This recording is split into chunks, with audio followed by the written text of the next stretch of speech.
देखिए आज की इस वीडियो में मैं आपको lending plate personal loan application पर हम लोन कैसे अप्लाई करते हैं कंप्लीट प्रोसेस बताने वाला हूं। उससे पहले आप मोबाइल की स्क्रीन पर देख सकते हैं, जब मैंने लैंडिंग प्लेट लोन एप्लीकेशन पर लोन के लिए अप्लाई किया मेरे को 5,000 रुपये से लेकर 25,000 रुपये का अप्रूवल मिला है। और इस लोन को मैं 3 महीने से लेकर मैक्सिमम 12 महीने तक के लिए ले सकता हूँ। दोस्तों अक्सर आपने देखा होगा, अगर आप टीवी या मोबाइल देखते हैं तो आजकल लैंडिंग प्लेट लोन एप्लीकेशन का जो ऐड है वो बहुत ज़्यादा हमें देखने को मिल रहा है। अब ऐड देखने के बाद बहुत सारे लोग लोन के लिए अप्लाई करते हैं, पर कोई ना कोई मिस्टेक करने के कारण अपनी एप्लीकेशन को रिजेक्ट करा लेते हैं। पर दोस्तों आपके साथ ऐसा नहीं होगा। अगर आज की इस वीडियो को आप पूरा देख लेते हैं तो आप कोई भी मिस्टेक नहीं करेंगे और आप बहुत ही आसानी से अपने लोन को कंप्लीट कर पाएंगे। सबसे पहले यहाँ पर देख लें, अगर आपको लैंडिंग प्लेट लोन एप्लीकेशन से लोन लेना है तो आपको इसके बेनिफिट के बारे में पता होना चाहिए।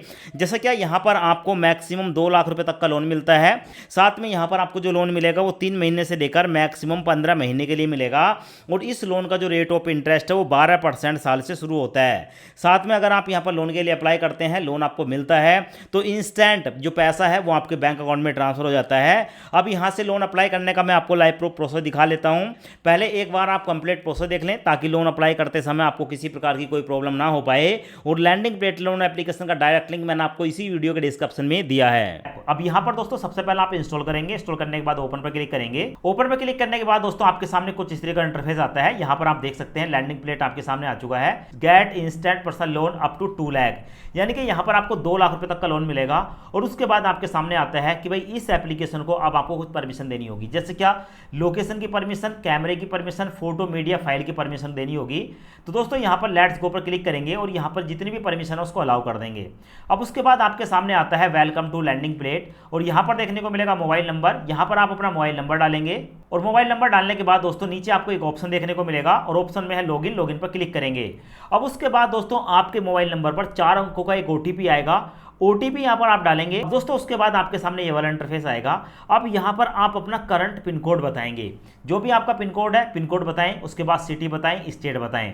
अब दोस्तों होता क्या है कि बहुत से लोग जब यहाँ पर पिन कोड डालकर कंटिन्यू पर क्लिक करते हैं तो उनकी एप्लीकेशन को रिजेक्ट कर दिया जाता है। तो भाई घबराना बिल्कुल भी नहीं है। अगर यहाँ पर आपको लगता है कि आपके पिन कोड पर आपको लोन की फैसिलिटी नहीं मिल रही है तो भाई आप कोई दूसरा पिन कोड यहाँ पर डाल दें। बैक करने के बाद यहाँ पर आप जैसे ही बैक करेंगे दूसरा पिन कोड डालकर आप जो है नेक्स्ट पर क्लिक करते हैं। ऐसा इसलिए क्योंकि जो लैंडिंग प्लेट लोन एप्लीकेशन है ये सभी पिन कोड पर आपको लोन ऑफर नहीं कर रही है।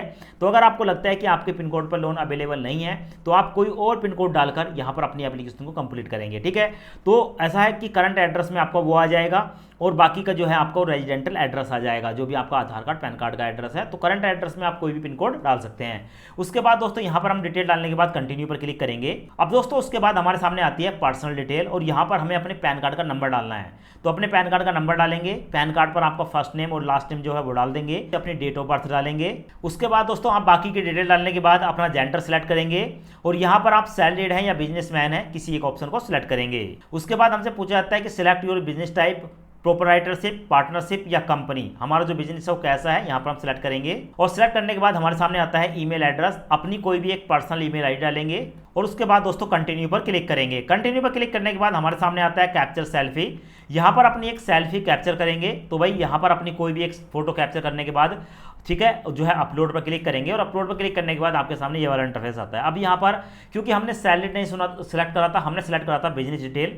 तो दोस्तों यहाँ पर आप अपने बिजनेस का नाम बताएंगे और अपने बिजनेस का एड्रेस बताकर कंटिन्यू पर क्लिक करेंगे। अब उसके बाद हमसे पूछा जाता है कि भाई यहाँ पर आप अपने बिजनेस को कब से कर रहे हैं और आपका जो एनुअल टर्नओवर है वो कितना है, मतलब 1 साल के अंदर आप कितने पैसे कमा लेते हैं, यहाँ पर आप जो है डाल देंगे। उसके बाद है do you file income tax. अगर आप इनकम टैक्स डालते हैं तो यस करेंगे, वरना नो पर क्लिक करेंगे। अगर आपने यस कर दिया तो फिर आपको इनकम टैक्स की डिटेल देनी होगी। तो यहाँ पर आप नो पर क्लिक करके कंटिन्यू पर क्लिक करेंगे। अब उसके बाद हमारे सामने आता है लोन अमाउंट अप्लाई। हम कितने रुपए का लोन लेना चाहते हैं यहाँ पर अपने लोन की अमाउंट को डाल देंगे। और दोस्तों लोन की अमाउंट डालने के बाद यहाँ पर आपको देखने को मिलेगा select your preference EMI circle. आप कितने दिन तक के लिए लोन लेना चाहते हैं, 1 महीना, 5 महीने, 10 महीने, 15 महीने, यहाँ पर आप सिलेक्ट कर लेंगे। और उसके बाद आपको देखने को मिलेगा इज ऑफिस ऑन। आपका अपना ऑफिस है तो यस, वरना नो पर क्लिक करेंगे। और उसके बाद दोस्तों आपको देखने को मिलेगा कंटिन्यू वाला ऑप्शन, कंटिन्यू पर क्लिक करेंगे। अपलोड करने के बाद हमसे पूछा जाता है कि भाई अब यहाँ पर आपको अपनी एक वर्क ईमेल आईडी बतानी है। तो यहाँ पर एक वर्क ईमेल आईडी डालेंगे और उसके बाद दोस्तों अगर आप नहीं डालना चाहते हैं तो आप इसको स्किप भी कर सकते हैं। अब उसके बाद हमारे सामने आता है बैंक अकाउंट डिटेल। अब दोस्तों यहाँ पर हमें अपने बैंक को सिलेक्ट करना होगा। अब दोस्तों उसके बाद हमारे सामने ये वाला इंटरफेस आता है। अब यहाँ पर हमसे पूछा जाता है कि अब आपको अपने बैंक को इनकम को वेरीफाई करना पड़ेगा। तो देखो जैसे क्या हमने यहाँ पर दोस्तों सेलेक्ट किया था बिजनेसमैन, तो हम 3 महीने की अपनी बैंक स्टेटमेंट देंगे और अगर आप सैलरीड व्यक्ति होते तो भी 3 महीने की आपको सैलरी अकाउंट की स्टेटमेंट देनी थी जिस अकाउंट में आपकी सैलरी जाती है। अब उसके बाद दोस्तों हमारे सामने 2 ऑप्शन आते हैं, ऑनलाइन AA और अपलोड PDF फाइल। तो आप या तो PDF फाइल के माध्यम से ठीक है अपलोड करके वेरीफाई कर सकते हैं, या आप जो है अपने ऑनलाइन वाला ऑप्शन जो है इस पर आपके मोबाइल नंबर पर एक OTP आता है, OTP डालकर आप इनकम को वेरीफाई कर सकते हैं। अब उसके बाद हमारे सामने ये वाला इंटरफेस आता है। यहाँ पर दोस्तों देखने को मिलेगा एंटर आधार नंबर, अपने आधार कार्ड का नंबर डालेंगे। यहाँ पर आपको एक कैप्चा देखने को मिलेगा, कैप्चा डालेंगे, उसके बाद नेक्स्ट पर क्लिक करेंगे। अब उसके बाद हमारे मोबाइल नंबर पर एक OTP आएगा, OTP यहाँ पर डालकर कंटिन्यू पर क्लिक करेंगे। अब उसके बाद दोस्तों यहाँ पर देखने को मिलेगा अलाउ वाला ऑप्शन, परमिशन को अलाउ करेंगे। परमिशन अलाउ होने के बाद दोस्तों हमारे सामने आता है वेरीफाई रेजिडेंस। अब दोस्तों यहाँ पर हमें अपने रेजिडेंस, हम जहाँ पर रहते हैं वहाँ का कोई भी एक बिल, टेलीफोन बिल, गैस का bill, electricity bill, credit card का स्टेटमेंट, रेंट एग्रीमेंट या वाटर बिल, इनमें से कोई भी एक जो बिल है दोस्तों उसकी फोटो खींचकर आपको अपलोड करनी है। अब दोस्तों जैसे ही हम अपलोड करते हैं तो हमारे सामने हमारा जो लोन है वो सैंक्शन होकर आ जाता है। फिलहाल आप देख सकते हैं हमें यहाँ पर 5,000 से लेकर 25,000 रुपये का लोन मिला है, जिसे हम ठीक है कम से कम 3 महीने और मैक्सिमम 12 महीने के लिए ले सकते हैं। और यहाँ पर हमें जो 25,000 रुपये मिले हैं, इस पर दोस्तों अगर हम इस 25,000 की अमाउंट को लेना चाहते हैं तो प्रोसेसिंग फीस में 1250 रुपये जाएगा, कन्वेंस फीस में भी 1250 जाएगा और इस फीस पर 450 रुपये का GST लगेगा और टोटल जो फीस होगी वो 2950 रुपये होगी और इसमें प्री EMI हमारी 124 रुपये कटेगी। टोटल मिलाकर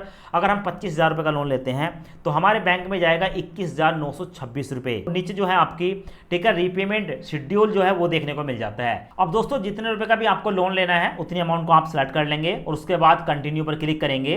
अब दोस्तों जैसे ही हम नेक्स्ट पर क्लिक करेंगे तो हमारे सामने कुछ इस तरह का इंटरफेस आता है। इस लोन की राशि को लेने के लिए यहाँ पर हमें अपने बैंक को ऐड करना होता है। तो अपने बैंक का IFSC कोड बताएंगे, बैंक का नाम बताएंगे, बैंक की ब्रांच बताएंगे और अकाउंट नंबर बताएंगे और अकाउंट नंबर बताने के बाद दोस्तों कंटिन्यू पर क्लिक करेंगे। अब उसके बाद दोस्तों वेरीफाई इनकम पर क्लिक करेंगे। अब उसके बाद दोस्तों हमारा जो लोन है उसका एग्रीमेंट हमें देखने को मिल जाता है। तो फिलहाल आप यहाँ पर देख सकते हैं हमारा लोन का एग्रीमेंट आ गया। अब लोन लेने के लिए यहाँ पर आपको देखने को मिलेगा सिग्नेचर। तो सबसे पहले पेंसिल से सिग्नेचर करेंगे और उसके बाद साइन नाउ पर क्लिक करेंगे। अब उसके बाद दोस्तों हमारे सामने ये वाला इंटरफेस आता है। यहाँ पर अब हमें ऑटो डेबिट को इनेबल करना होगा। अब दोस्तों यहाँ पर हमें जो लोन मिलता है उसकी हर महीने एक EMI काटी जाती है। समय पर हमारे अकाउंट से EMI काट ली जाए उसकी परमिशन देनी होती है। तो भाई यहाँ पर आप नेट बैंकिंग या डेबिट कार्ड इन दोनों में से किसी भी एक ऑप्शन को सिलेक्ट करके अपने ऑटो डेबिट को इनेबल कर लेंगे। तो दोस्तों यहाँ पर मैं ऑटो डेबिट को इनेबल कर लेता हूँ। अब दोस्तों उसके बाद हमारे सामने हमारे लोन का जो एग्रीमेंट है वो कंप्लीटली आ जाता है। ठीक है, ये फाइनल डॉक्यूमेंट है और देखने को मिलेगा स्टैम्प ड्यूटी पेमेंट वगैरह की डिटेल और साथ में देखने को मिलेगा डॉक्यूमेंट टाइटल में लैंडिंग प्लेट है। अब दोस्तों एग्रीमेंट पढ़ने के बाद जैसे ही आप नेक्स्ट पर क्लिक करेंगे तो आपके सामने दोस्तों इंटरफेस आएगा प्रोसेसिंग योर फंड ट्रांसफर। अब यहाँ पर हमारे जो 25,000 रुपये का लोन है वो हमारे बैंक अकाउंट में ट्रांसफर कर दिया गया है और कुछ ही मिनटों के अंदर ये पैसा हमारे बैंक अकाउंट में ट्रांसफर हो जाएगा।